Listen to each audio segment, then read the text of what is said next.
बाप बेटा मिलकर कहा घर में महाभारत रचे। हटिए जी पीछे। हट तू यहाँ से। देखिए जी, होली है, आपका है मेहमानों के सामने तमाशा कर रहे हैं। हाँ, हम तमाशा कर रहे हैं? तमाशा कर रहा है तुम्हारे लाडले की लाडो रानी। घर में जरा सी खुशी हुई नहीं कि पगलाने लगती है कलेश करने के लिए।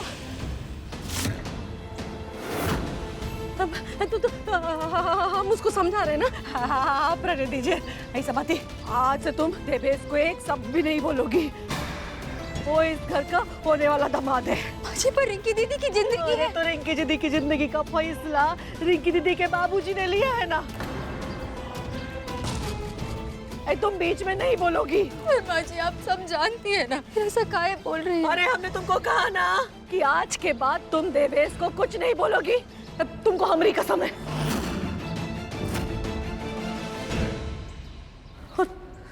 वैसे भी ना, अब अगर तुमने इस शादी में कोई भी अड़चन डाली ना, तो तुम हमारा मरा मुंह देखोगी।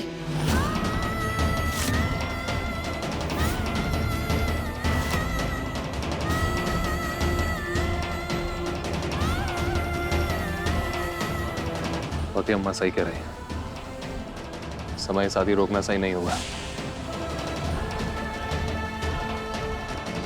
बहन जी, माफ कर दीजिए, जो भी कुछ हुआ, हम कोई भी मनमुटाव नहीं चाहते। कितना आसान है ना माँ जी, सब कुछ कर लेने के बाद माफी मांग लीजिए।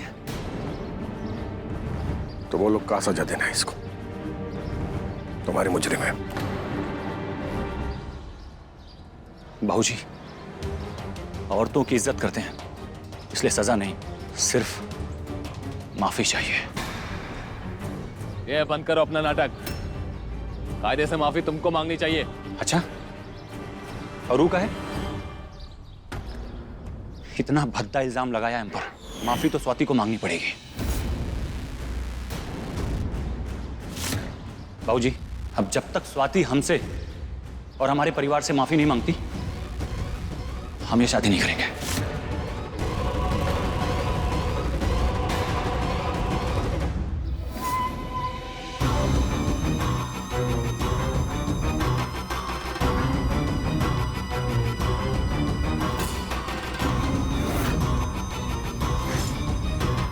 चलिए अम्मा, बहुत हुई दुनियादारी और बहुत हुआ सम्मान।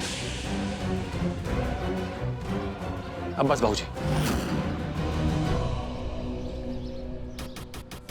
जी,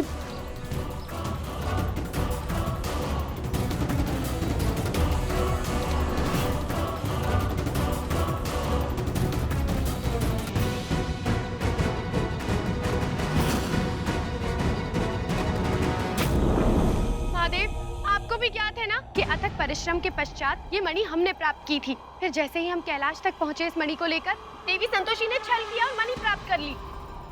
असुर रानी पौलमी, आपको भली भांति ज्ञात है कि हम छल नहीं कर सकते।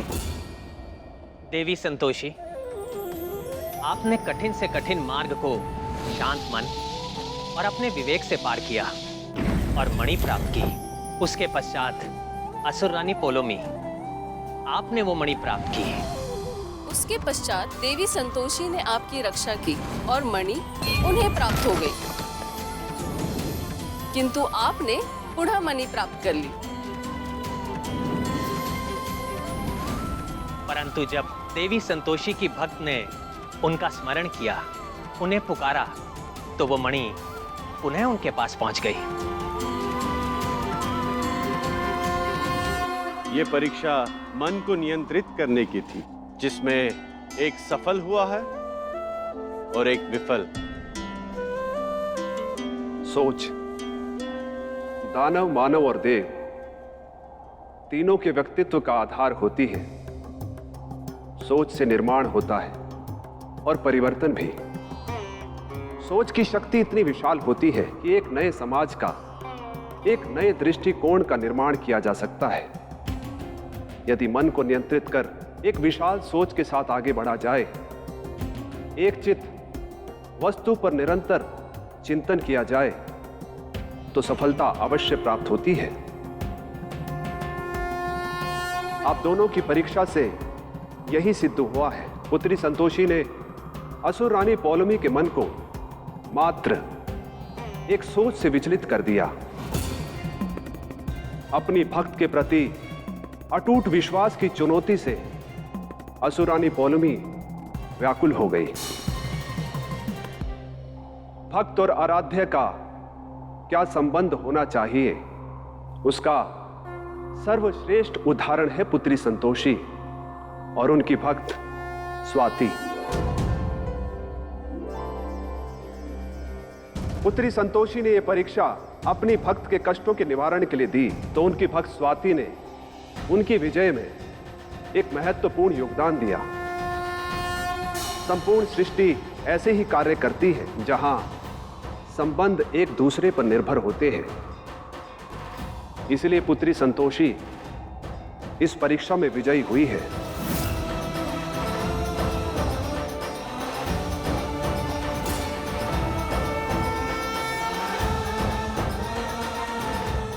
माता संतोषी की जय। माता संतोषी की जय।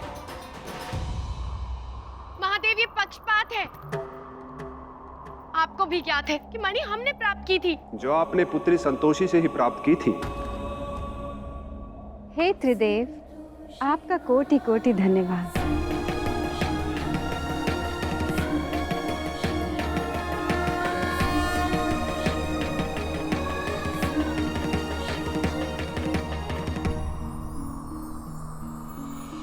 देवी संतोषी, आप इस परीक्षा में विजयी होने के पश्चात आप अपनी भक्त को भविष्य का संज्ञान करवा सकती है। साथ ही हम आपको एक वरदान देने की शक्ति भी प्रदान करते हैं। वो वरदान देव नियमों के विरुद्ध भी हो सकता है। धन्यवाद पितामह। किंतु स्मरण रखिएगा देवी संतोषी, वरदान आपके भक्त को स्वयं ही मांगना होगा और केवल आपको एक बार अधिकार होगा विधि के विधान को परिवर्तित करने का या विधि के विधान के विरुद्ध वरदान देने का।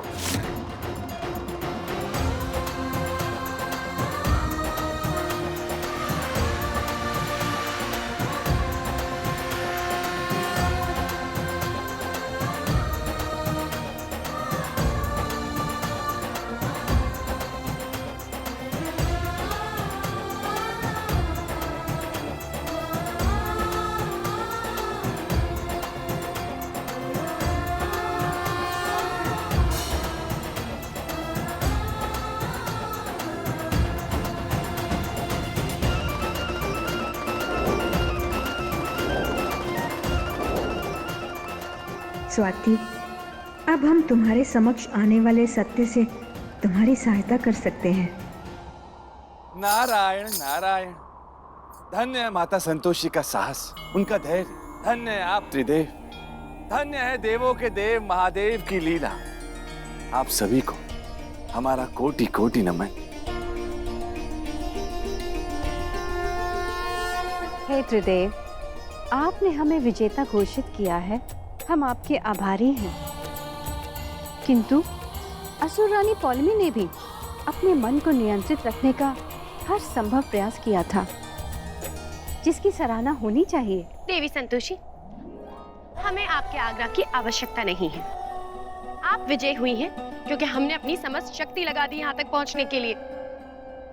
समस्त देवगण और त्रिदेव को ये स्वीकार करना ही होगा कि असली विजेता हम ही हैं। असुरानी पौलमी, हम आपके परिश्रम और आपके आत्मविश्वास दोनों की प्रशंसा करते हैं।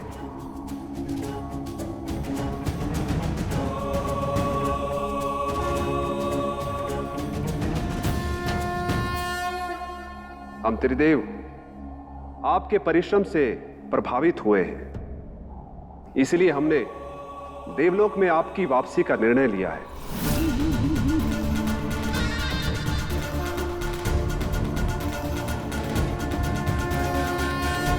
क्या आप सत्य कह रहे हैं महादेव? जी, आप स्वर्गलोक में वापस आएं और इंद्राणी का पद संभालें।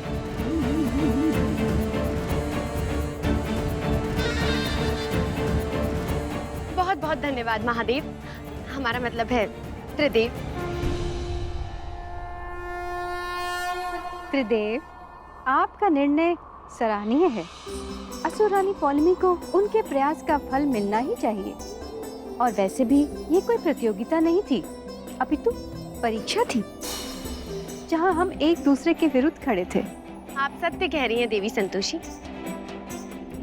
पहली बात, हम आपकी किसी बात से सहमत हैं।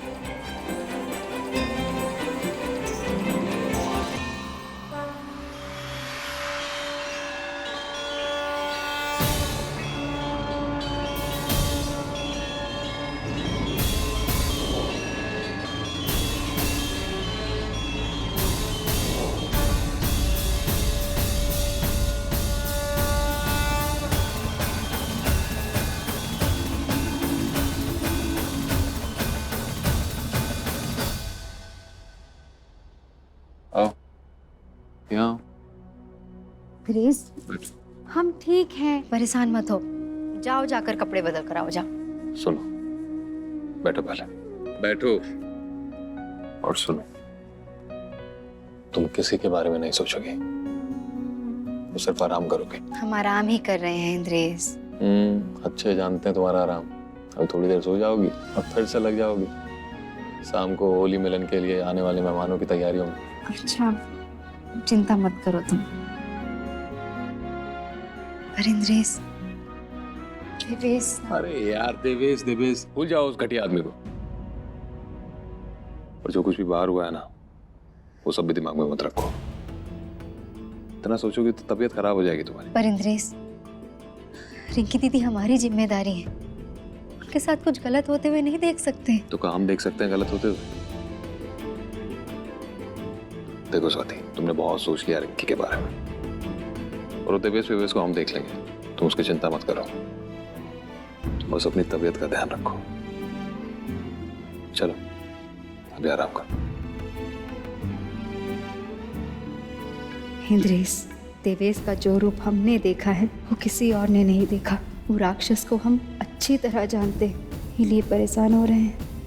अब क्या हुआ स्वाति, क्या सोच रही? देवेश का अंत जरूर होगा। हम कल संतोषी दीदी से मिलने जाएंगे, उनके पास हमारी इस परेशानी का हल जरूर होगा। तुम ठीक कह रहे हो इंद्रेश। अब संतोषी दीदी ही हमें कोई रास्ता दिखाएंगी।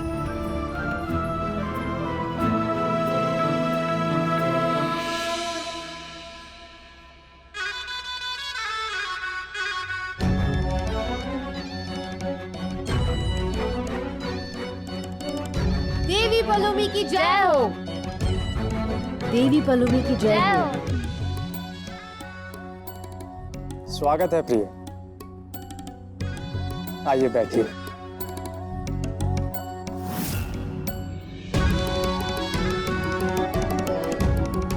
आपको यहाँ देख अत्यधिक आनंद की प्राप्ति हो रही है। ऐसा एक क्षण नहीं होगा जब हमने हमारे राज सिंहासन का स्मरण नहीं किया। देवी पलोमी, स्वागत है आपका। हम बहुत खुश हुए।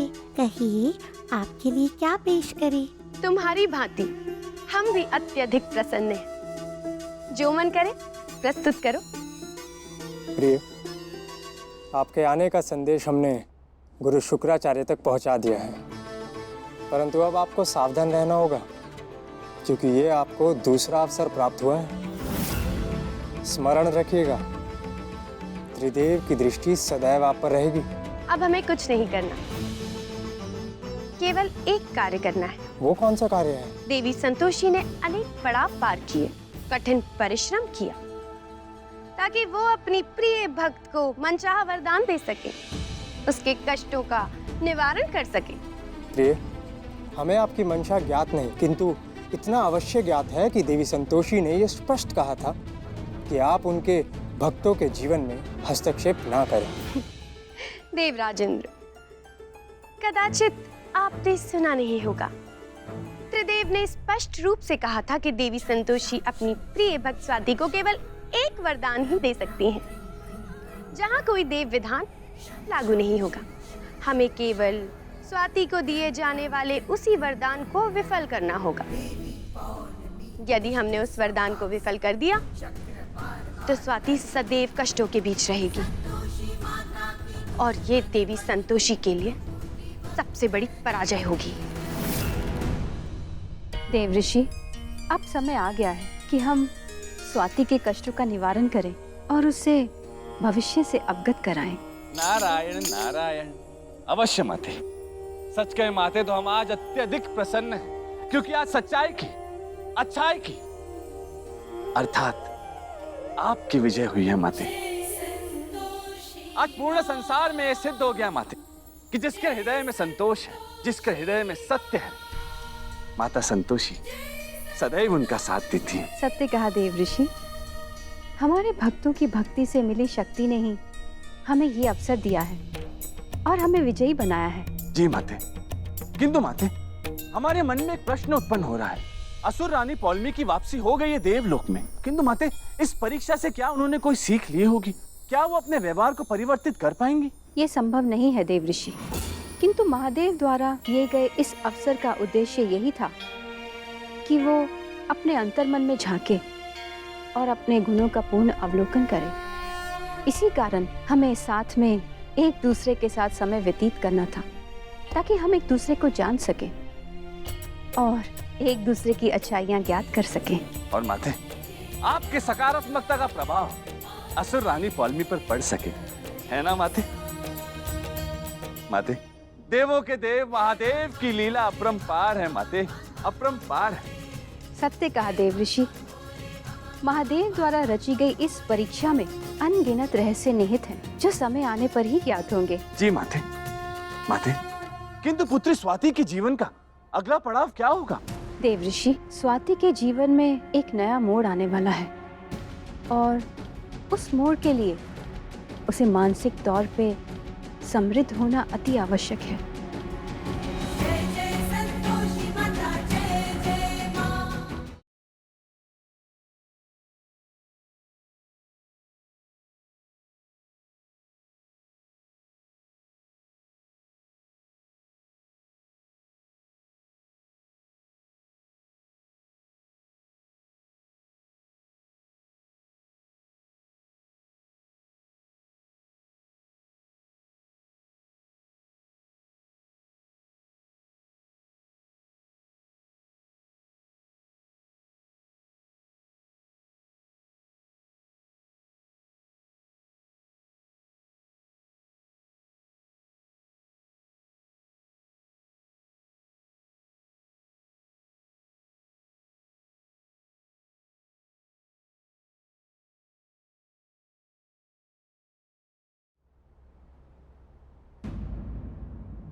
रिंकी दीदी,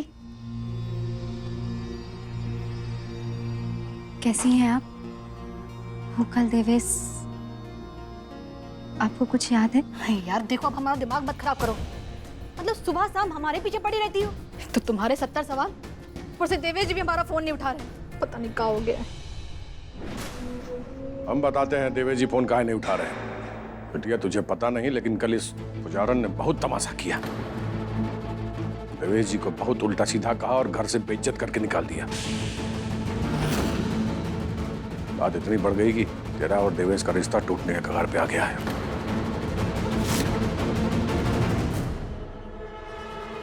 कमाल करती सोती भाऊजी, अपनी ननद का घर उजाड़ने में शर्म नहीं आई तुमको? रिंकी दीदी, वो नशे की हालत में आपके साथ गलत करने वाला था, इसलिए हमने। बस करो।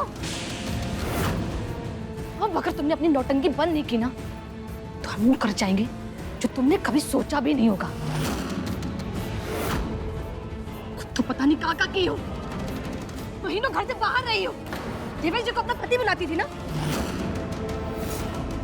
अरे अपना भला तो सोच नहीं पाई, चलिए हमारा भला सोचने के लिए। रिंकी दीदी, ये सब क्या बोल रही हैं? हम ये सब बोलना नहीं चाहते थे, पर तुम्हारी हरकतें ना हमको मजबूर कर रही है इसे बोलने के लिए। इंद्रेश भैया के साथ साथ देवेश जी को भी अपना गुलाम बनाना चाहती हो?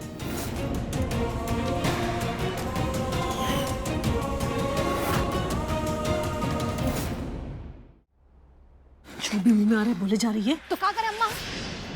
ये हमारी गृहस्थी शुरू होने से पहले ही उसमें आग लगा रही है, तो बोलेंगे नहीं कहा? सबको पता है कितने दिनों तक ये घर से बाहर रही है, और देवेश जी पे लांछन लगा रही हो। इको क्या कहेंगे? चरित्रहीन। रिंकी, कि तू इतनी पगला गई है उस देवेश के लिए कि रिश्तों का कोई मान सम्मान नहीं रह गया तेरी नजरों में। इन्हें बात कड़वी लगेगी, पर हमारी कही हुई एक एक बात सच है। सब बर्बाद करके रख दिया इसने। अब बस, वरना हाथ उठ जाएगा हमरा। बस नहीं, शांत हो जाइए।